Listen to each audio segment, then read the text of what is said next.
Affect Autism, 10 years and counting, committed to autism advocacy, empowering you with DIRFloortime. Welcome to the We Chose Play podcast. As we celebrate 10 years of Affect Autism, let's revisit some of our older blog posts, giving them a fresh update. You're listening to the We Chose Play podcast from Affect Autism, where affect is the #1 tool we use in supporting development through playful interactions. This week we have a special guest with us, occupational therapist Maude LeRoux, who is also an expert DIR trainer and runs a Total Approach occupational therapy pediatric service clinic and, among other things, a DIR clinic in Glen Mills, Pennsylvania. And she also wears many other hats as well. Welcome this week, Maude. Thanks for having me. Last year, during this week, the blog was about motor planning and sequencing challenges in children with developmental delays. So one thing I wanted to point out and elaborate on for this year is that motor planning and sequencing is but one aspect of the I in the DIR model, individual differences. And the blog last year covered a little bit about what motor planning and sequencing challenges are all about. Motor planning and sequencing challenges are one aspect, but there certainly are other aspects, including sensory modulation, visual spatial processing, and other sensory processing issues that fall under the I in DIRFloortime and the DIR model. So I guess I wanted to leave it up to you, Maude, figure out what's a good way to organize this information for parents, thinking of it in terms of understanding our child's individual differences. I think it's a very important piece to kind of talk about because of the impact that this has on just general learning. And if you think about autism, that, and there's different theories about autism in different areas, like the central coherence theory, which talks about not being able to generalize. You talk about theory of mind, the ability not to take the perspective of somebody else. And those pieces, that's very core nuggets of somebody that's diagnosed on the ASD spectrum. Motor planning and sequencing is a huge catalyst for those pieces. If you want somebody to be integrated in several different areas, like being able to time my doing and my talking at the same time, whether I'm receiving it from a teacher or whether I am executing it myself through motor planning, that timing piece is integrally linked towards it. So let me break this down a little bit. We talk about the overhead term, in the fancy term OTs uses, praxis. So praxis has got several different components. One of the components is just the ability to have an idea. A lot of our kids on the spectrum don't always have the ability to communicate to us freely through verbal expression. So when they have this lack of verbal expression, they hardly ever know that we want to know their thoughts, that we know that there's a mind behind that face, and that they have thoughts, but they don't know how to express it, so they don't know that we want to know what they're visualizing. So they have a difficulty time to ideate a new idea. And then, because of that difficulty ideation, you don't have to have that, but you can also have a difficulty with initiation. So we're asking the child to do something in a certain time frame, and we're asking him to transition from one thing to another. But that task initiation causes for him to have to renegotiate his whole entire system to make that transition happen and to really initiate the new task that's being laid in front of them. And for kids with motor planning, the difficulties in ASD, they don't love new and novel. They like things to be predictable, to be the same, and to be able that they can control it. So that task initiation is part of the praxis piece. Then there's also the motor planning you're referring to. And also you can call that the executive piece, the way that we sequence through an activity, the sequential piece. So now once I have an idea, and I'm now initiating this idea, now I need to step sequence it. Step 1, step 2, step 3, step 4. And in order to do that, I have to have an understanding of something that's coming next. I have to have some understanding about past, present, and future. I have to have some understanding that there's a beginning and an ending, and there might be a middle.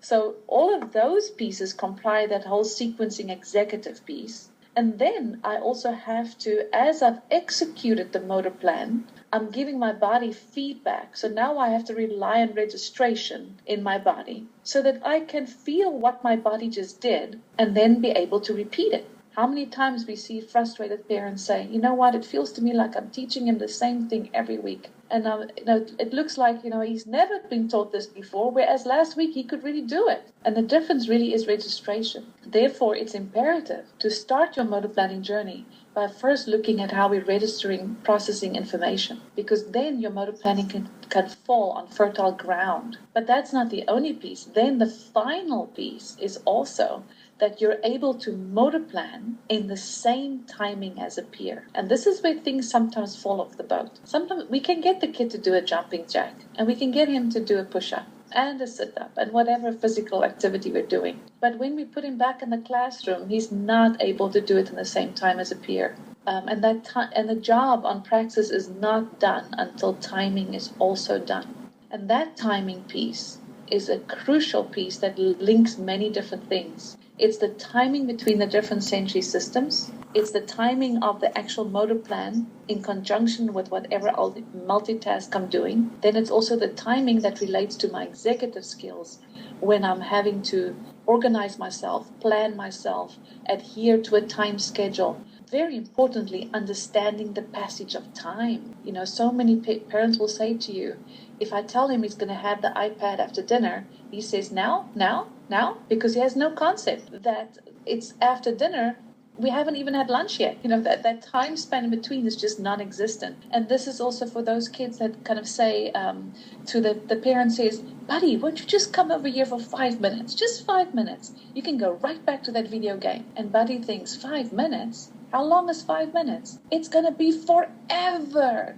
So let me rather have a frustration moment and a meltdown, so that understanding of timing comes with it. So in essence, it's a very complex issue. I hope I gave you this is actually a 2-day course that I just gave you. Yes. So hopefully that's helpful. Yeah, it is a lot of information. Just to give parents a little snippet of some examples, it was after school and we had come home and had dinner. And then we had to go and pick up Dada at the GO train when he was coming back home from work. And the way we went to the GO train is the same way we drive to school. And here it is already getting dark, and our son started to cry, no school, no school, no school. And he didn't understand, no, we're not going to school. We're just going to pick up Dada, and we're coming right back home. And it really was an eye-opener for me to understand that he really didn't have that concept of time. Isn't that's absolutely the truth? And so many people don't understand that very crucial little bit. And then they think of the kid, and I've even heard some teachers say, the kid's just manipulative, the kid's just willful, it must be just behavior. And it's not just behavior, it's totally a concept that they just don't get. And it relies on this very essential building block of motor planning. Now, you talked about the different aspects of motor planning, having the idea, having the ability to initiate it, and then having the sequence, the ability to sequence it, which has to do with timing. I know that a lot of times our son might have ideas, but he wouldn't know how to either express them or enact them. And so that's why you'll see him giving up or kicking something over and moving on to something else. When parents see this and they understand that it's the motor planning challenges behind it, it might help them have a little bit more empathy for the child. The child is, if it's too difficult for the child, or I guess the other saying that I've heard is, if they could, they would. So parents sometimes get frustrated with the children. They should know how to do this, and you gave an example of that as well. But, these challenges are really tough. And so what do parents do to help their children through these challenges, and can they be resolved? They can be resolved. And I think that, it's obviously every individual profile is going to have an own little piece that they have to do in order to kind of make this happen. But I think the first piece we have to understand from what you're saying is that it's looking at your child with a different lens. And we need to step away from the behavioral lens for a minute. We know that behavior exists, and we know that behavior needs to be addressed. It's not to be avoided. But we need to I heard Tina Bryson, I think is her name, speak the other day, and she talks about chasing the why, and that we can, before we react to a certain situation, to first chase the why and figure out what is it exactly that's happening here. If this child is having a difficulty finding something to do with whatever is in front of him, he is going to find something else to be distracting. He's going to be looking like he's also got an attention deficit disorder and distractible by the environment. He's going to look at a visual cue in the environment because his visual system can be directed cognitively.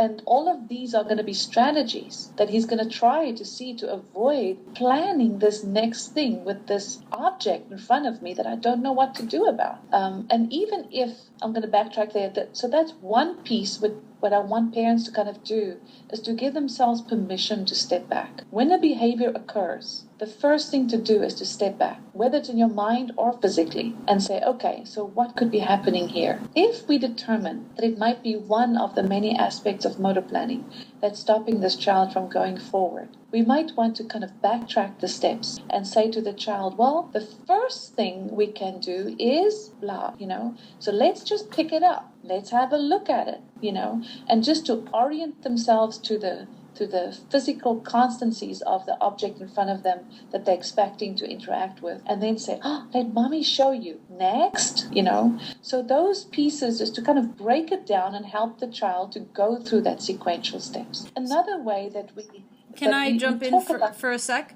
Sure. That makes me think of a couple of things. Number one is I did a blog at some number of months ago on scaffolding. That's a little bit of scaffolding where you're coming in and you're sort of putting a support underneath the child to help lift them along. So you want to have a bit of a challenge for them that's not too tough, that they're going to move on. So by doing what you suggested, let's look at this together, you're sort of helping them focus their attention and sort of scaffolding along, helping them before they have a chance to lose interest. But also the DIR piece, where in floor time you're using affect and you're trying to follow their interests. So hopefully it's something that they're enjoying doing. You're not, for instance, our son has no interest in Batman figures, even though everybody keeps buying him Batman toys in the family. If I'm showing him Batman, he doesn't care. He'd rather look at the train or some kind of fun ball. So if we're following that interest and going with something that he likes and then drawing attention to it and using the high affect and all of the different principles of floor time, that's also going to improve our chances to keep the child's shared attention and get some engagement and interaction happening. That's right. And that's the ideal situation, right? But I also know so many families are saying that ideal situation does not exist like in a classroom always, right? It depends on the classroom situation. So there's demands placed on this kid. How do we kind of get this kid to comply to whatever the teacher's demands are or the demands of the moment? Like, I don't have a half hour now. We need to get you in the car and we need to get you to the dentist. We're already running out of time, and now we don't have the kind of time piece to kind of go with that, and there's no real good answer for that. But so if there is a task demand and we don't have this ideal situation available, we need to think about breaking down the steps and making the steps more easily followable, and use your high affect. That doesn't take time. Your high affect is always going to help you, even though you're kind of asking him a little bit above and beyond where he is right now, because that's just part of life. We don't always get things at us in the right kind of challenge or the right mode of challenge. And so these things are negotiable with families. And that's actually really worked for us quite well, doing the first, this, then that, and just to highlight what we mean by high affect. So instead of saying, come on, we're rushing out, let's go, grab this, do this, okay, let's go, blah, blah, blah, blah. Instead, you're going to slow it down and say, sweetie, first, we're going to put our shoes on. Then we'll go to the car. And just using that intonation in my voice and, first. And, some people say, oh, your baby talking to your child. It's not about baby talk. It's about using the high affect to draw them in, and different children respond to different types of affect. Not just that, it is a very well-known brain researched fact, and it's a developmental fact, that all children grow by their own intrinsic motivation. So what you're doing with a high affect is that you are garnering that child's own intrinsic motivation by your affect. You're pulling on it, you're wooing it. Mm-hmm. And for that reason, this child has much more of an impetus to actually look at you and to really follow you and go beyond where he would have gone with a normal kind of a command. So you're actually giving him access. Plus, the brain research is very clear that your early developmental years are really much more of a right brain experience. So Daniel Siegel talks a lot about talking right brain to right brain.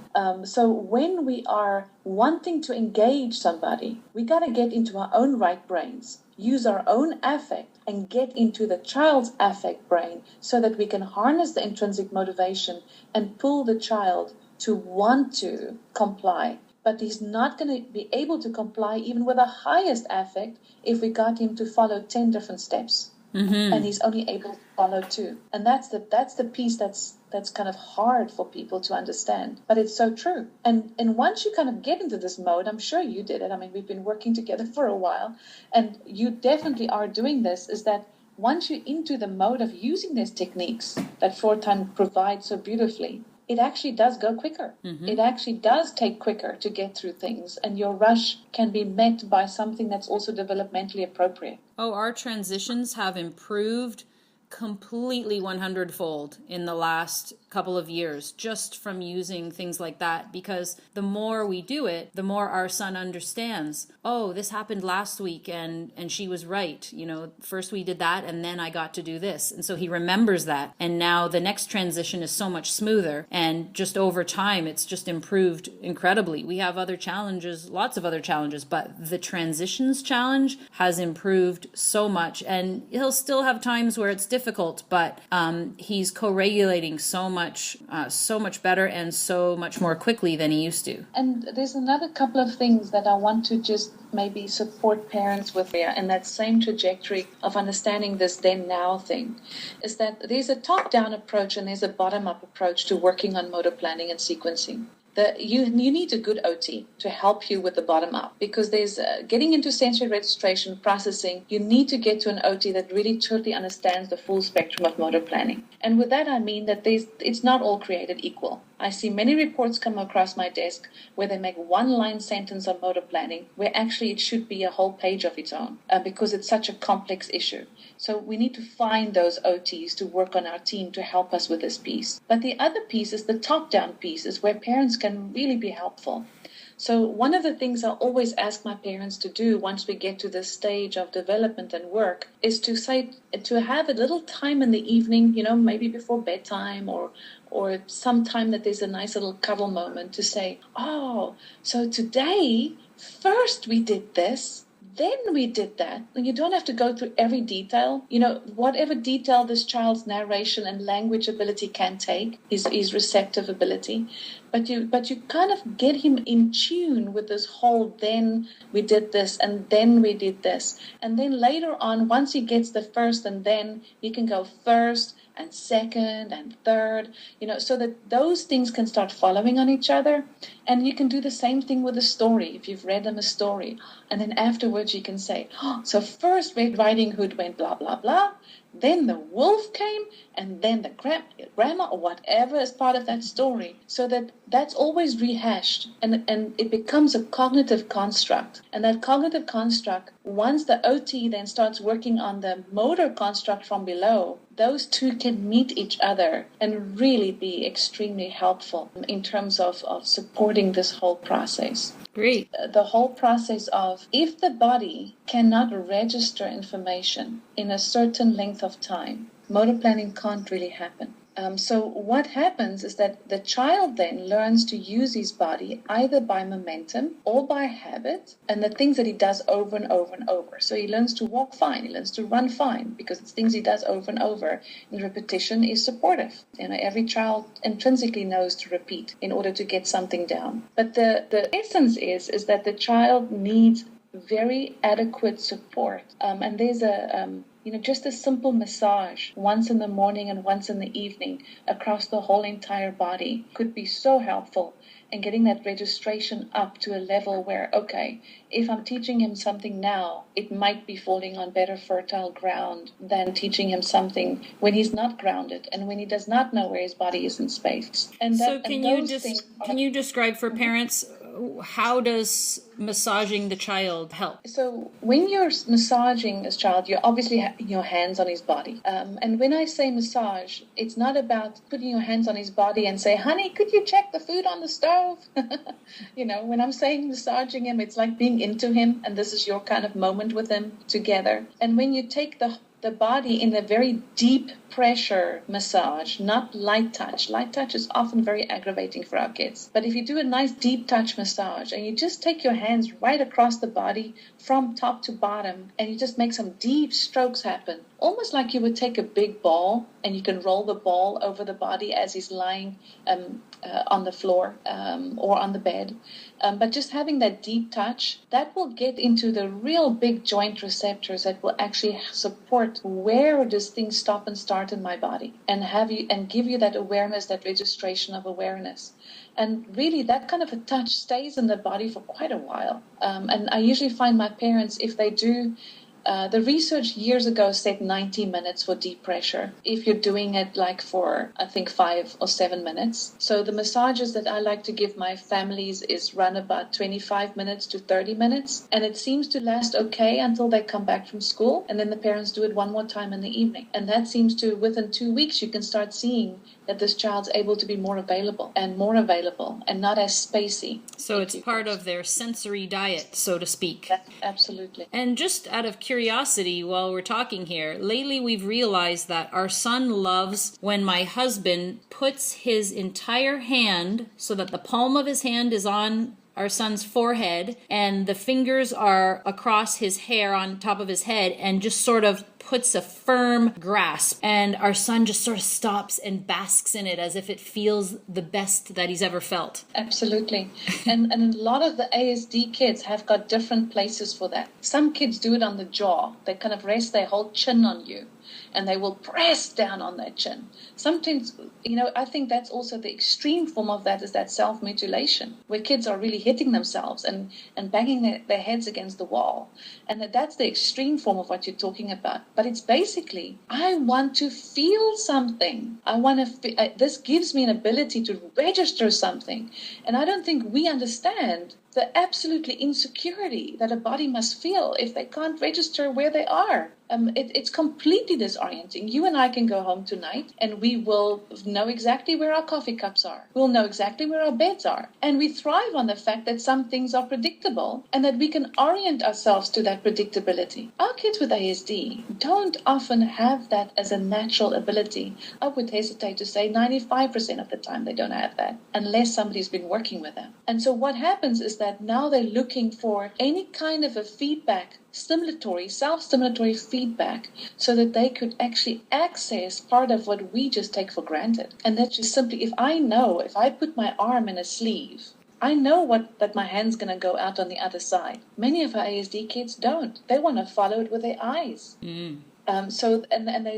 Where's this going? Where's this limb going? If I don't see it, I don't know where it is. And then dressing becomes a problem. So, we can compound all these issues together, but they all come from that very same aspect. We have a central nervous system. In the central nervous system, we have to be able to process information through 12 cranial nerves on each side of the brain. And those nerves have to bypass each other, has to mix up with each other, have to meet each other in order to get to the prefrontal cortex where I can become executive. And that is the complexity. It's in the central nervous system. And I'm just going to take 1 minute for one more thing here. We need to also cover the aspect of modulation. I was just going to ask about that, yep. Because people need to understand there's a difference between looking at sensory modulation and then looking at sensory discrimination. What we've been speaking about most of the times, registering information and processing information, is more like the integration, the discrimination piece. How hard do I touch something? How soft do I touch something? What's the distance between me and somebody else? Those things. But really, modulation is a balance between two different systems in my body. The one is my sympathetic nervous system that arouses me and gets me to a certain level of engagement. But then in order to stop me from going into overdrive, my parasympathetic has to basically come down and meet it somewhere. And that threshold we call the just right threshold. And that might be different for you and me. My husband loves sleeping late. I have a disability. I have to be up at 6. Why my body does that to me, nobody knows. But that's my threshold. That's when I'm ready to rock and roll, okay? So we all have a different threshold that we have in order to meet that. And I know that my coffee will put me in that right place. Somebody else will know that milk will put him in that just right place. Or my first meal of the day. Somebody will know that if I chew gum. Some people smoke. Some people keep grazing all day so that they can keep their body in that just right place. We just don't know exactly why we're doing it, but that's why. Now, our kids don't have that ability in ASD unless we work with it. Of course, they can attain all of these things. So this sympathetic and parasympathetic modulation piece is key in getting me regulated and attentive and sustaining my engagement for much longer periods of time. And it's also, you can have a motor planning deficit just based on sensory modulation. You can have a motor planning deficit just based on sensory discrimination. You don't have to have both, and you can have them separate. They often coincide, though, especially in ASD.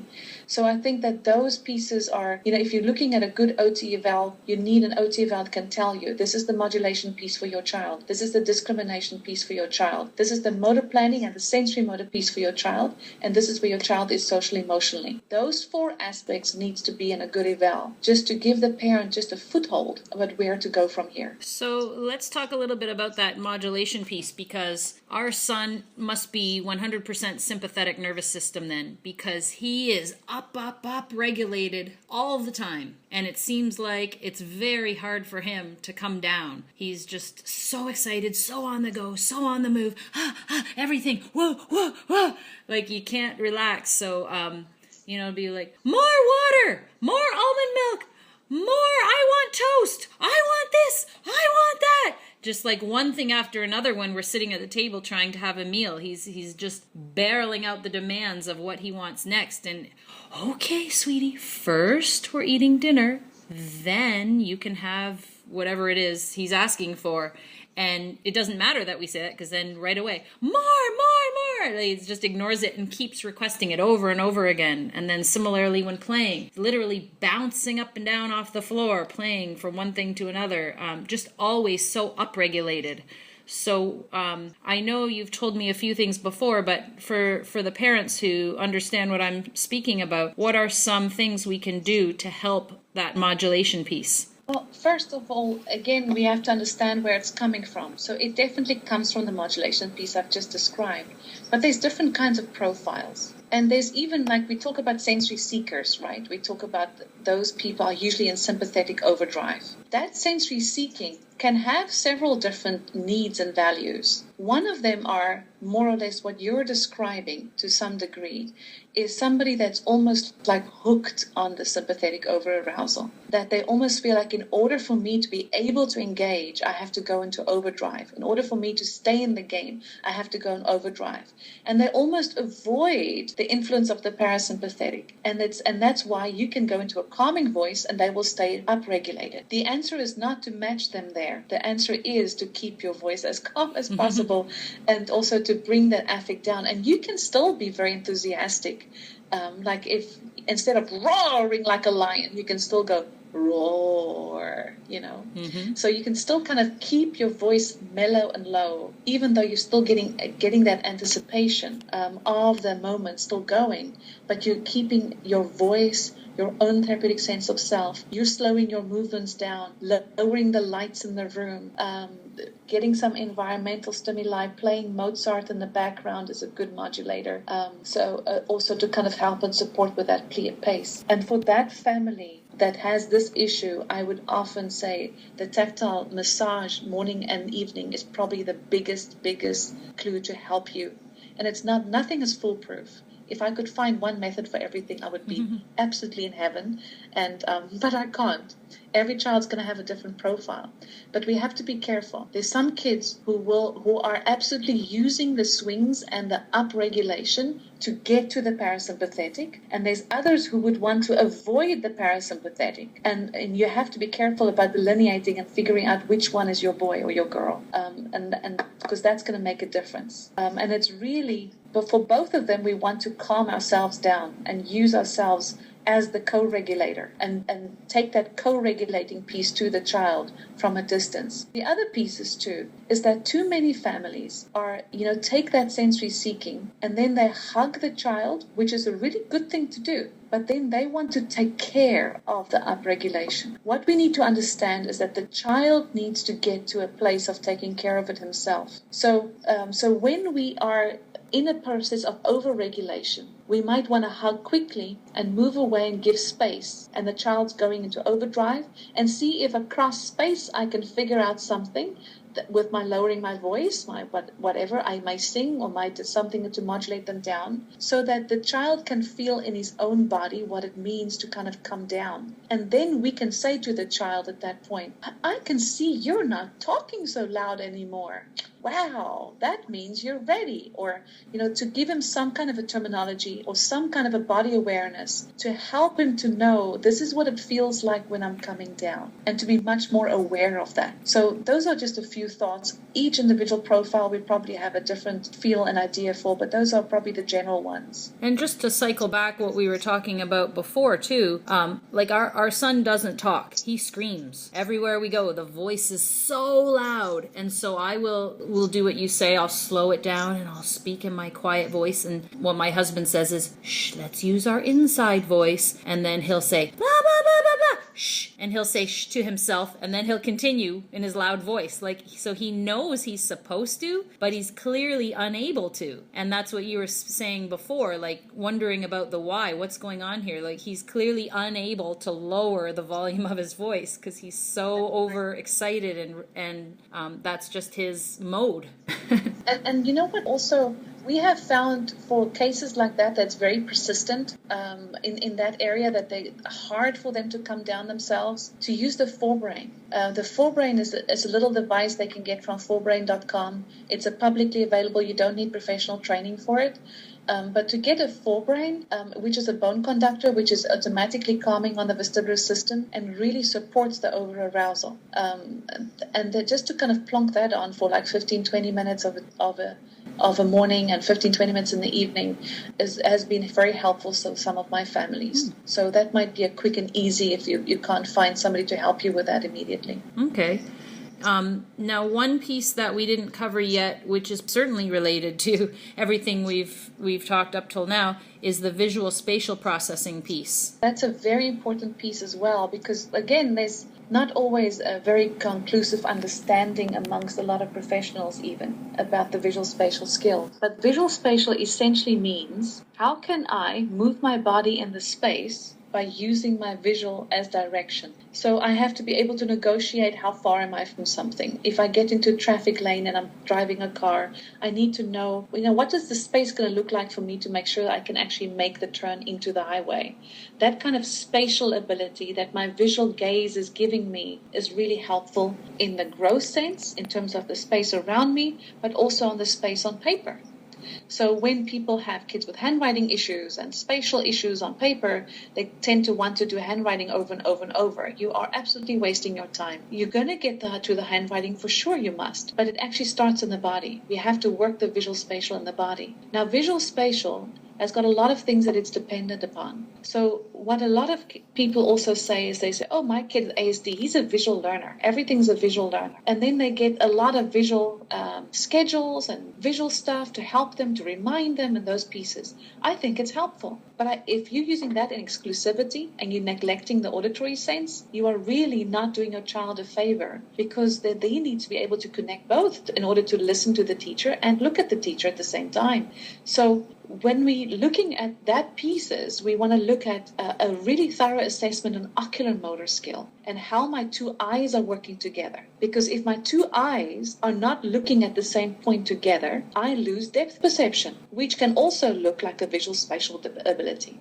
So you have to delineate between that. And is it a depth perception issue or is it a vestibular issue? That's also involved. Then you also have to look at what is the coordination between my central vision and my peripheral vision. You know how many ASD kids love to kind of watch at the corner of their eyes? That's our son, yeah. They kind of do this whole thing. Oftentimes that relates to the timing between central and peripheral vision. I can look at you and this is my stable vision. But at the same time, I can notice in my periphery somebody passing me by, a car passing me by, so I can step on a curb and come back. That simultaneous orientation between central and peripheral is also part of my visual space. And then I have to be able to just simply use my vestibular system against gravity in the space that I'm moving in. So visual spatial skills is a catalyst skill. And we treat visual spatial skill at the same time that we're treating motor planning. That we kind of see them hand in hand going.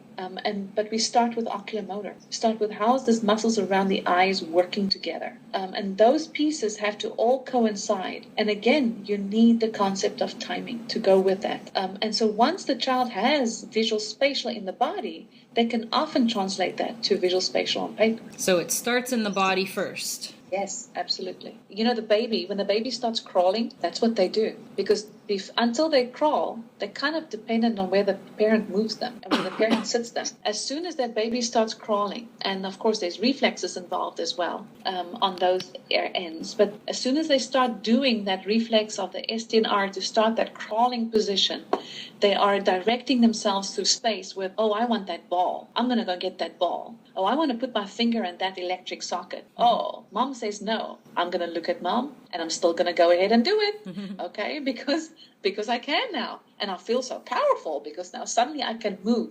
But that movement starts that three-dimensional visual piece that really supports your visual spatial. And that is when do you start crawling? 9 months, a year? Way before I start putting a pencil in my hand. And this is something that often, I must say, as a professional, puts me on the upset list, is when we try and teach kids too soon on things when they don't have the building blocks necessary to actually get the job done. Vygotsky had a very beautiful term that he used, the ZPD, the zone of proximal development. And he used to say that if your child is on a certain level, and you're challenging him at 2 or 3 levels above, he has 2 options. The one option is, I'm going to fight and flight you because it's too high to come by. Or the other option is, I'm going to try and work on a bypass so I can meet your demand because you're so sweet and I really want to please you. And both of them being not the right executive pathway for us to be efficient and proficient in the long run. So yes, my little spiel there. Yeah. Now, yeah, certainly it's a lot of information for parents, and there's such little support out there in the public services for this kind of work. I know that, some school systems have OT services, but usually they're not very good or they're lacking. They might be a good OT, but you only get to see them once a semester or something like that.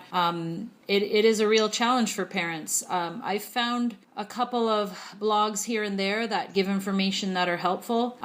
Certainly, there's a lot of links that I put on my website that might be helpful. And there's a kind of an explanation that they could read through on sensory processing and those pieces. And there's a special section on ASD. Okay. And that might be helpful. Okay, well, thank you so much, Maude.